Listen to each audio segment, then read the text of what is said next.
Hello everybody, जय माँ काली। ये वीडियो मैं रिकॉर्ड कर रही हूँ अपने स्टेटमेंट के लिए। कुछ दिनों पहले अनिरुद्ध आचार्य ने 25 साल की लड़कियों के लिए कुछ अपशब्द शब्द बोले, जो एक सामाजिक जीवन में धर्मगुरु के द्वारा बोले गए शब्दों की मान्यता में कारगर साबित नहीं हो सकते। उन शब्दों के खिलाफ मैंने कुछ शब्द बोले और उसके लिए काफ़ी ज़्यादा ट्रोलिंग हुई, काफ़ी अलग लेवल पे उस वीडियो को ले जाया गया। चलिए कोई बात नहीं, जब बोला है तो बोला है। लेकिन कुछ ही घंटों में एक अलग चेहरा देखने को मिलता है, जहां पर प्रेमानंद महाराज जी लड़कियों के लिए कुछ बोल रहे हैं किसी वीडियो में, और मेरी वीडियो जो अनिरुद्ध आचार्य जी के साथ थी उसको काट के उनकी वीडियो के साथ लगा दिया जाता है और ये टाइटल दिया जाता है कि प्रेमानंद महाराज जी के लिए मैंने टिप्पणियां दी। जब ये पूरा इंसिडेंट हुआ उस समय ना ही मैंने ये वीडियो देखी थी, ना ही मुझे इसके बारे में कुछ पता। ये पूरी वीडियो मैंने अनिरुद्ध आचार्य के लिए बनाई थी। दुनिया भर की बातें, दुनिया भर की गालियां, दुनिया भर की ट्रोलिंग, दुनिया भर की नेगेटिविटी झेली मैंने, सिर्फ एक ऐसी चीज के लिए जो मैंने करी ही नहीं। अनिरुद्ध आचार्य के लिए आप मुझे बोल सकते हैं कि हाँ मैंने बोली, मैं बिल्कुल उसको लेने को तैयार हूं। लेकिन प्रेमानंद महाराज जी के लिए मेरे मुख से एक शब्द नहीं निकला, ना ही मुझे उनकी वीडियो के बारे में कोई भी ज्ञान था। लेकिन उनके जो फॉलोअर्स थे उनकी भी गालियां मैंने खाई।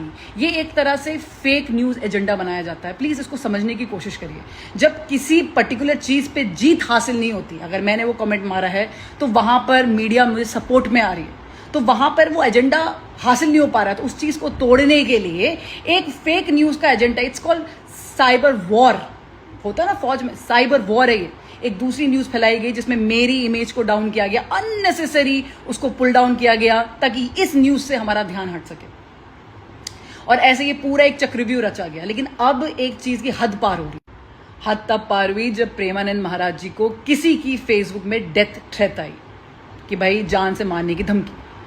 अब इस न्यूज को चलाएं कैसे, समझ में नहीं आ रहा है ना। तो जो चल रही है उसे में चिपका दो, तो मेरा नाम दोबारा इसमें लिया जा रहा है। बोल रहे हैं पीछे से टीवी वालों का नाम, ऑडियो लगा दी, और उसके बाद फिर प्रेमानंद जी की फोटो लगा दी, फिर मेरी वही लगा दी अनिरुद्ध आचार्य वाली कि भाई इन्होंने बोला है तो ऐसा हो रहा है, समथिंग लाइक दैट। अगेन मुझे उसमें जोड़ा जा रहा है। सो मैं ये खुलेआम इस चीज को बोलती हूँ, जहां जहां जिस बंदे का मेरे को दिख गया अब आज से कि आपने मेरा नाम, या बंदी जो भी इसको कर रहा है, शैतान का कोई लिंग नहीं है, जिसमें मुझे पता चल गया कि आपने मेरा नाम अननेसेसरी प्रेमानंद महाराज जी के साथ जोड़ा है, वो भी उनके जो डेथ थ्रेट्स आ रही है उसमें जोड़ा जा रहा है, मैं इतना सीरियस लीगल एक्शंस लेने वाली हूं आपके खिलाफ कि आप भी सोचेंगे अपने जीवन में कि ऐसा हमने क्यों किया।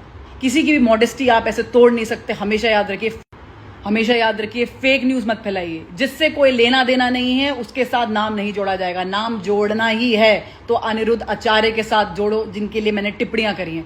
उनके साथ मत जोड़ो जिनसे मेरा कोई लेना देना नहीं है, मैंने कोई वीडियो नहीं देखी। मैं फिर आपको बताना चाहती हूँ, जो मेरी ऑडियंस है, प्लीज इस वीडियो को शेयर करिए आगे तक, ताकि जितने भी लोग ऐसी वीडियोस को देख रहे हैं वहां पर रिपोर्ट करिए कि ये फेक न्यूज है। मेरा प्रेमानंद महाराज जी की वीडियो से कोई लेना देना नहीं है, मैंने उनके लिए कुछ नहीं बोला। मेरा पूरा वाक्य, हर चीज अनिरुद्ध आचार्य जी के लिए था। 30 जुलाई को मैंने अपना एक रिटन क्लैरिफिकेशन भी डाला था। आप लोग मेरी पेज में जाके मेरा रिटन क्लैरिफिकेशन देख सकते हैं। उसमें मैंने ये बात क्लियरली बोली है, बट मुझे ऐसा लग रहा है कि शायद लोगों ने पढ़ा ही नहीं है मेरा ऑफिशियल क्लैरिफिकेशन, और दैट इज वाई इस लेवल का ड्रामा चल रहा है। तो इसलिए मैं मजबूर हो गई कि भाई मुझे वीडियो बनानी पड़ेगी। लोग पढ़ते नहीं हैं आजकल के। बहुत सारे लोग मुझसे ये भी बोल रहे हैं कि उन्होंने बोला था तो आपको मिर्ची क्यों लग रही है, आप क्यों बोल रहे हैं। सो मुझे मिर्ची इसलिए लग रही है क्योंकि जब आप एक जनरलाइज स्टेटमेंट पास करते हैं और आपके शिविर में जब ऐसी लड़कियां आती हैं, औरतें आती हैं, जब वो सुनती हैं तो ये डीप रूट्स तक ये बात जाती है कि ये नहीं होना चाहिए।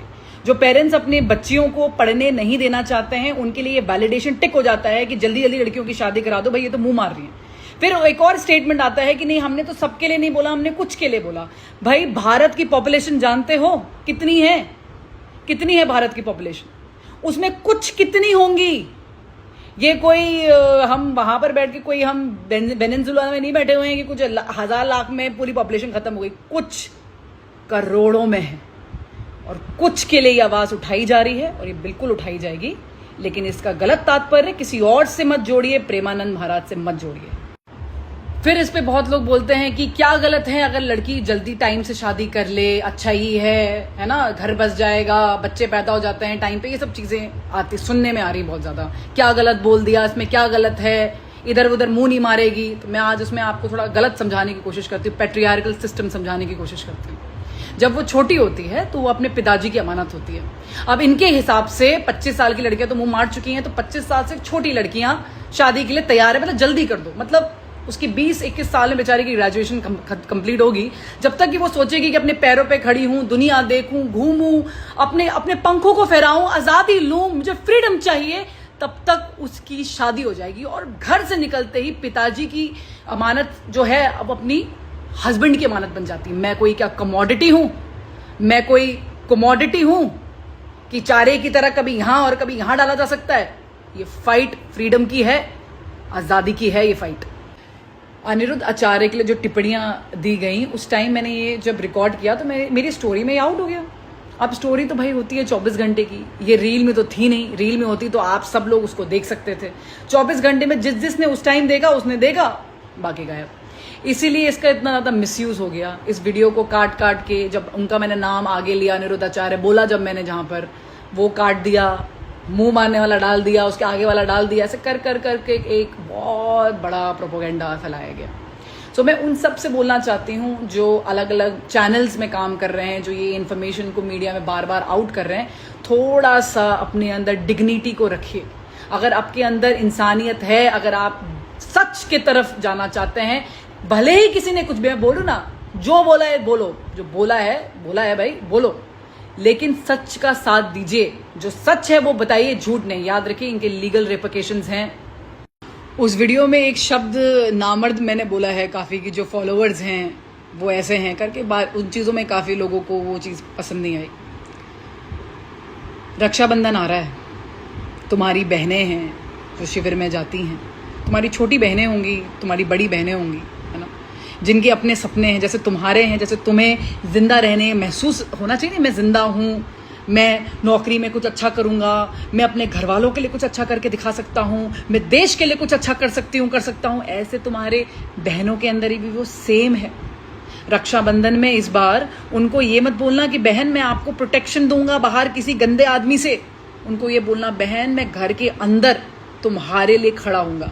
और अगर आप अपनी बहनों के लिए खड़े नहीं हो सकते तो आप कैसे आदमी हैं, इसका अनुमान आप खुद लगा सकते हैं। हर चीज़ को नेगेटिव सेंस में मत लीजिए, हर चीज़ को नकारात्मक सोच में मत लेके जाइए। इसका सिर्फ तात्पर्य इतना था कि अगर आप अपनी खुद की बहनों, अपनी बेटियों, अपनी माँओं का सपोर्ट नहीं कर सकते तो आप मर्द कहलाने लायक नहीं है। और अगर कोई उनके सपनों को खींचना चाहता है, उनके परों को काटना चाहता है, तो आपको अपनी बहनें, अपनी माँओं, अपनी पत्नियों का साथ देना है। इस कंटेक्स्ट में बोला गया है। हर चीज़ को घुमाने की और नेगेटिविटी फैलाने की कोई ज़रूरत नहीं। मेरे लिव इन रिलेशनशिप वाले वाक्य पे भी काफ़ी लोगों ने बहुत सारी चर्चाएं करी। तो मैं आपको एक बात बताना चाहती हूँ भाई, कि हमारा संविधान, भारत का constitution, article number 21, fundamental rights to life and personal liberty, इसका मतलब है मौलिक अधिकार, राइट टू लाइफ, जीवन जीने का, और पर्सनल मतलब अपनी आज़ादी का राइट, लॉन्ग टर्म को हैबिटेशन मतलब लिव इन रिलेशनशिप को मान्यता देता है। ये मैं नहीं बोल रही हूँ, ये मेरे विचार नहीं है, ये मैं नहीं हूँ, ये मेरे देश का संविधान बोलता है। अगर आपको परेशानी है तो आप मेरे पास क्यों आ रहे हो? मुझे तो ये समझ में नहीं आ रहा है कि जैसे कि मैं कोई मोर्चा खड़ा करके घूम रही हूँ, झंडा लगा दिया मैंने कि भाई मैं लिव इन को फैला रही हूँ। भैया ये बना बनाया रूल है, जैसे कि ट्रैफिक के रूल होते हैं कि लाल बत्ती देख के रुकना है, ये रूल है।